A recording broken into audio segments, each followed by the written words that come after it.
Welcome to Audiobooks Hub.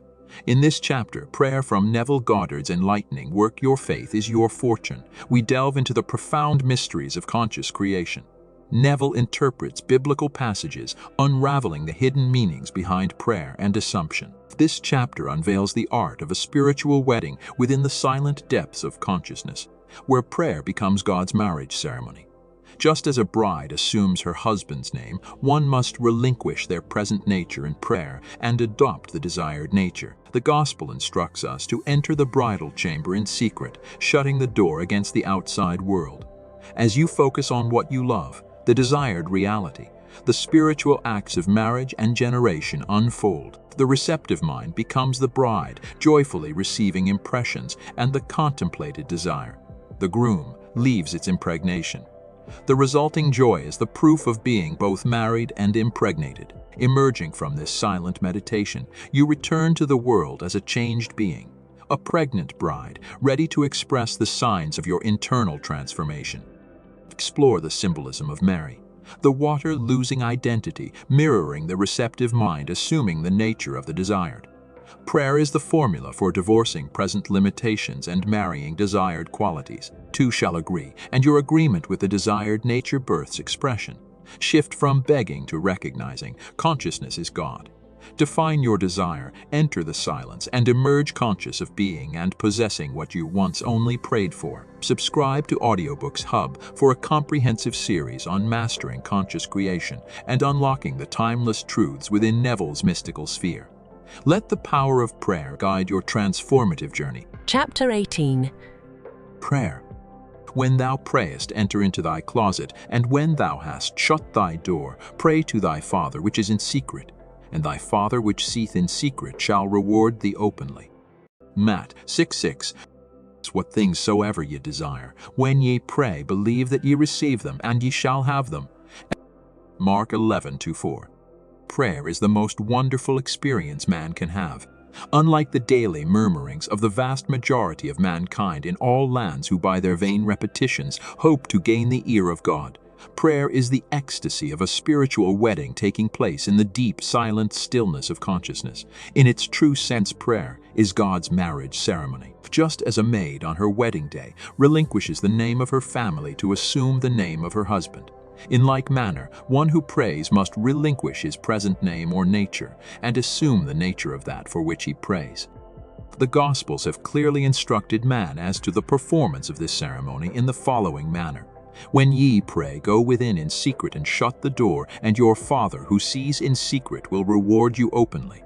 The going within is the entering of the bridal chamber, just as no one but the bride and groom are permitted to enter so holy a room as the bridal suite on the night of the marriage ceremony.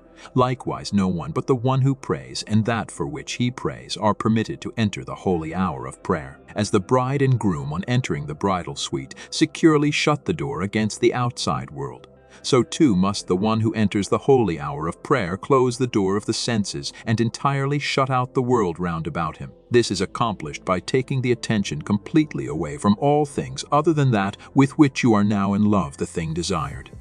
The second phase of this spiritual ceremony is defined in these words: when you pray, believe that ye receive, and ye shall receive.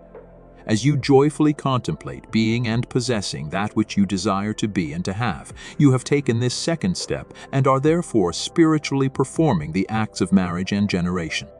Your receptive attitude of mind, while praying or contemplating, can be likened to a bride or womb, for it is that aspect of mind which receives the impressions. That which you contemplate being is the groom, for it is the name or nature you assume, and therefore is that which leaves its impregnation. So one dies to maidenhood or present nature as one assumes the name and nature of the impregnation.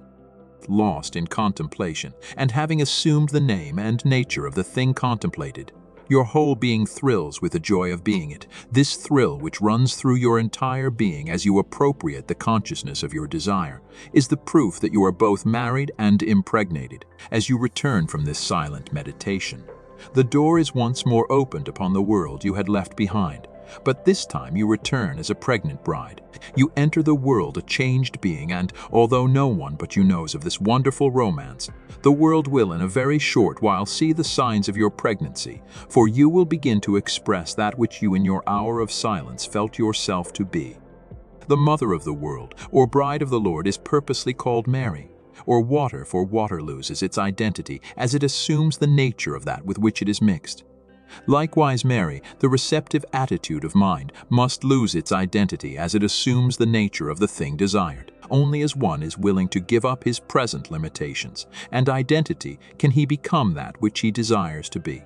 Prayer is the formula by which such divorces and marriages are accomplished. Who two shall agree as touching anything, and it shall be established on earth. The two agreeing are you, the bride and the thing desired, the groom. As this agreement is accomplished, a son bearing witness of this union will be born. You begin to express and possess that which you are conscious of being. Praying, then, is recognizing yourself to be that which you desire to be rather than begging God for that which you desire. Millions of prayers are daily unanswered because man prays to a God who does not exist. Consciousness being God, one must seek in consciousness for the thing desired by assuming the consciousness of the quality desired.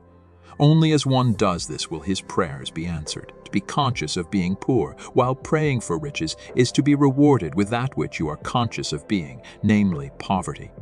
Prayers to be successful must be claimed and appropriated. Assume the positive consciousness of the thing desired. With your desire defined, quietly go within and shut the door behind you. Lose yourself in your desire.